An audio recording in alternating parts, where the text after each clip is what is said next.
कुछ महीने इसी प्रकार गुजर जाते हैं।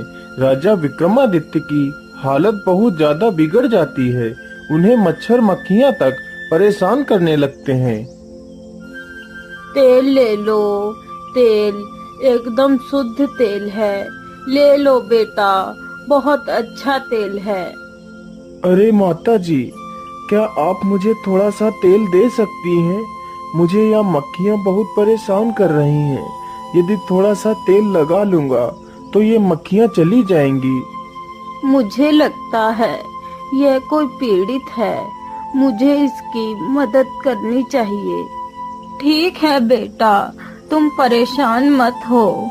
मैं तुम्हें अपने हाथों से तेल लगा देती हूँ। फिर वह बूढ़ी महिला विक्रमादित्य को तेल लगाने लगती है। अच्छा बेटा, अब तुम्हारे तेल लग चुका है। अब मैं चलती हूँ। इतना कहकर वह बूढ़ी महिला वहां से चल पड़ती है। उस दिन वह महिला तेल बेचते बेचते थक जाती है, लेकिन उसके तेल का मटका खाली नहीं होता है।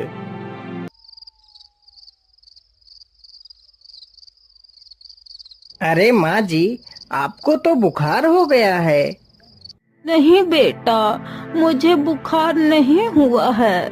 आज मैं तेल बेचते बेचते बहुत थक गई हूँ और मुझे लगता है कि कल मैं तेल बेचने नहीं जा पाऊंगी। कोई बात नहीं माँ, आप ये दवाई खा लो। कल से मैं तेल बेचने जाया करूँगा।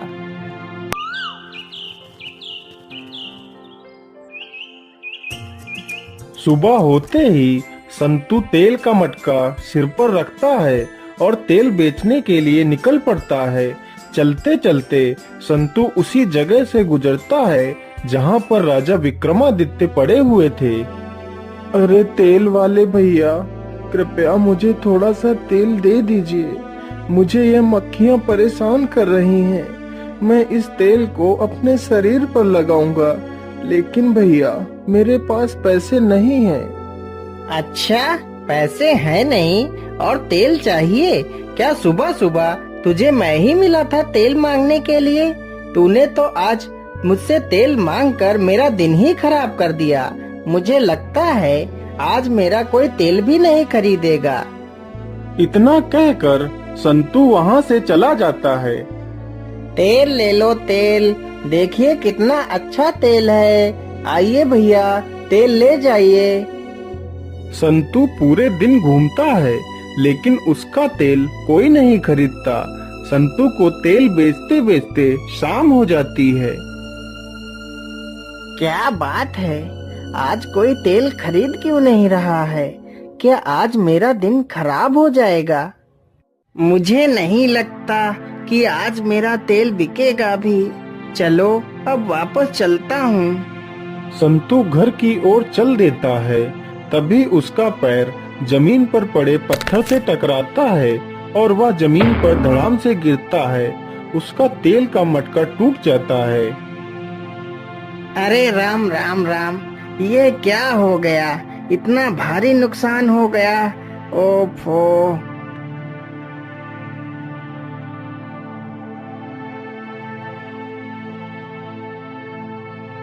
अरे बेटा, तुम तेल बेचकर आ गए।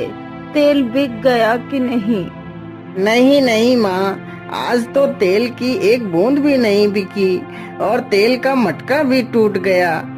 लेकिन बेटा, ऐसा कैसे हो सकता है कि तेल की एक बूंद भी नहीं बिकी और तेल का मटका भी टूट गया?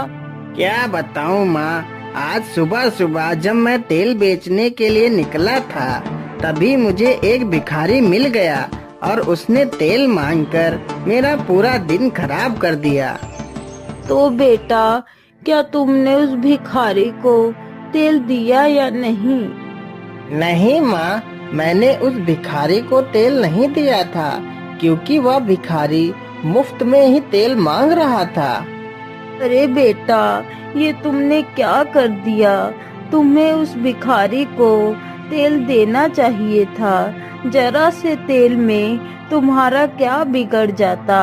तुम ऐसा करना बेटा, कल तुम तेल बेचने के लिए उसी स्थान से निकलना और उस आदमी को अपने हाथों से थोड़ा सा तेल लगा देना, फिर आगे बढ़ना।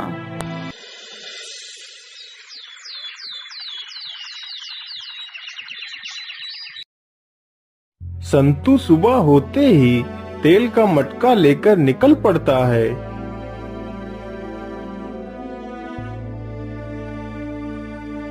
अरे भैया, थोड़ा सा तेल मुझे दे दीजिए। ठीक है भैया, आप चुपचाप पड़े रहिए, मैं अभी आपको तेल लगा देता हूँ।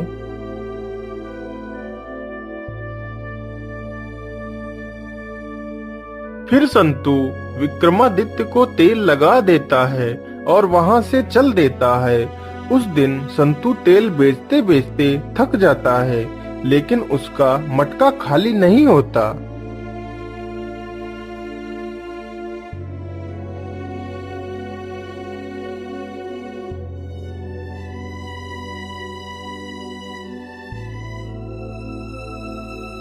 अरे माँ जी, देखिए, आज तो मैं तेल बेचते बेचते थक गया, लेकिन तेल का मटका खत्म ही नहीं हुआ।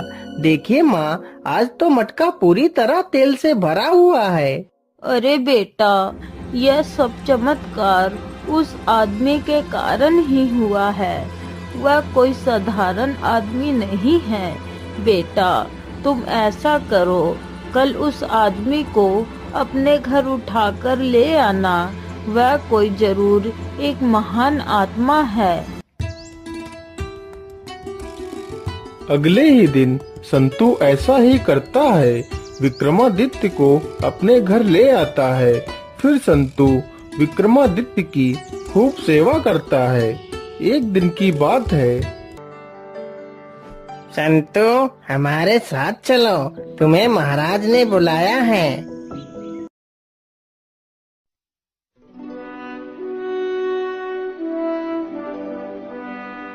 महाराज, क्या बात है, आपने हमें याद किया। बोलिए महाराज, हमारे लिए क्या आदेश है। अरे संतू, अगले महीने हमारी बेटी का स्वयंवर है, तो मुझे स्वयंवर के लिए 10 कुंटल तेल चाहिए। लेकिन महाराज, मैं इतना सारा तेल कहाँ से लाऊंगा। मैं एक दिन में सिर्फ 5 किलो ही तेल बना सकता हूँ महाराज, और अगले महीने तक मैं 10 कुंटल तेल कैसे बना पाऊंगा महाराज। संतू, मैं कुछ नहीं जानता, मुझे 10 कुंटल तेल चाहिए, और वो भी अगले महीने तक। इतना सुनकर संतू बहुत ही चिंतित हो जाता है और वहां से चला जाता है।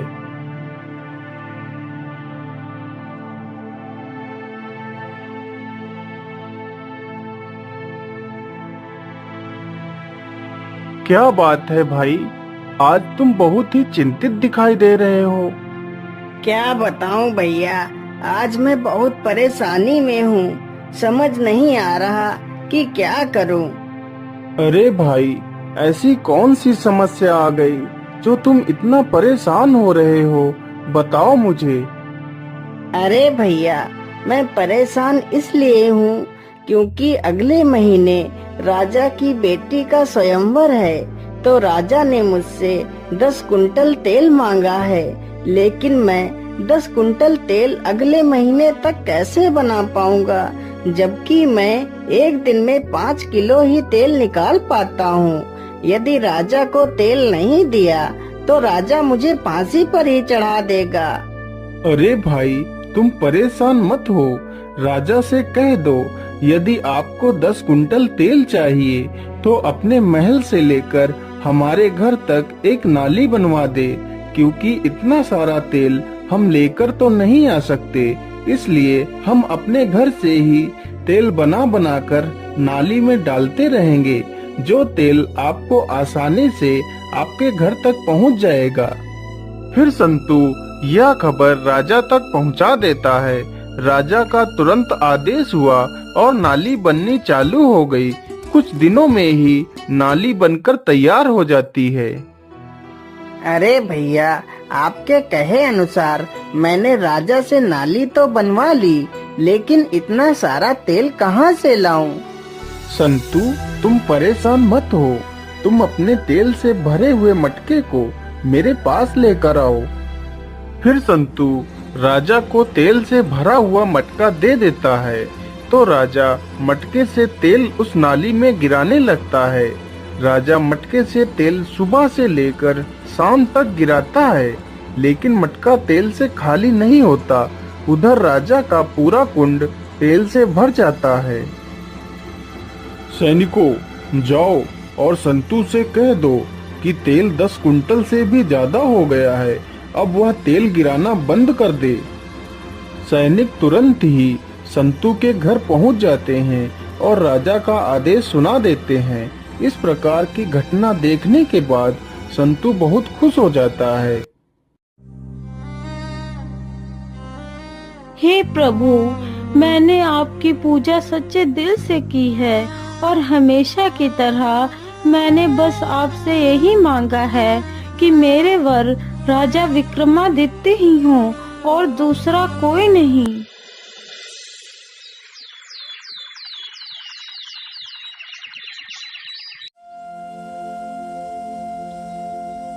अरे भाई, आज तुम इतना सज धज कर कहाँ जा रहे हो? कहीं नहीं, कहीं नहीं। आज राजा की बेटी का स्वयंवर है, तो मैं वहीं जा रहा हूँ। पता नहीं राजा की बेटी मेरे गले में ही वरमाला डाल दे। बहुत अच्छी बात है। यदि तुम बुरा ना मानो तो मुझे भी अपने साथ ले चलो। मैं भी देखना चाहता हूँ कि आखिर राजा की बेटी का स्वयंवर कैसा होता है। ठीक है भैया, यदि आप भी चलना चाहते हैं तो चलिए। राजा के महल में अनेक प्रकार के राजा और महाराजा आते हैं। उन्हीं के बीच संतु जाकर खड़ा हो जाता है और विक्रमादित्य को दूर एक कोने में खड़ा कर देता है। हे प्रभु, आज मेरा स्वयंवर है। आप तो जानते ही हैं कि मैं सिर्फ विक्रमादित्य से ही विवाह करूंगी। हे प्रभु, यदि मैंने आपकी भक्ति सच्चे मन से की है तो यह वरमाला सिर्फ और सिर्फ विक्रमादित्य के गले में ही पड़े। राजकुमारी पद्मिनी वरमाला लेकर पूरे सभा में घूमती है। हे वरमाला, तुम जाओ और विक्रमादित्य के गले में पड़ जाओ। जैसे ही पद्मिनी वरमाला को आदेश देती है तो वरमाला हवा में उड़ता है और कोने में खड़े राजा विक्रमादित्य के गले में पड़ जाता है। अरे ये क्या, राजकुमारी पद्मिनी से तो भूल हो गई और उन्होंने यह वरमाला एक मामूली से आदमी के गले में डाल दिया है। हाँ, राजकुमारी से पुनः वरमाला डलवाया जाए। राजकुमारी पुनः उस वरमाला को आदेश देती है तो वरमाला फिर से राजा विक्रमादित्य के गले में पड़ जाता है। तभी राजा विक्रमादित्य के ऊपर से 6.5 महीने का शनि हट जाता है और वह वापस अपने वास्तविक रूप में आ जाते हैं। ये सब देखकर हैरान हो जाते हैं। फिर राजा विक्रमादित्य उस राजा को अपनी सारी कहानी बताते हैं। फिर राजा अपनी पद्मिनी को लेकर वहां से चला जाता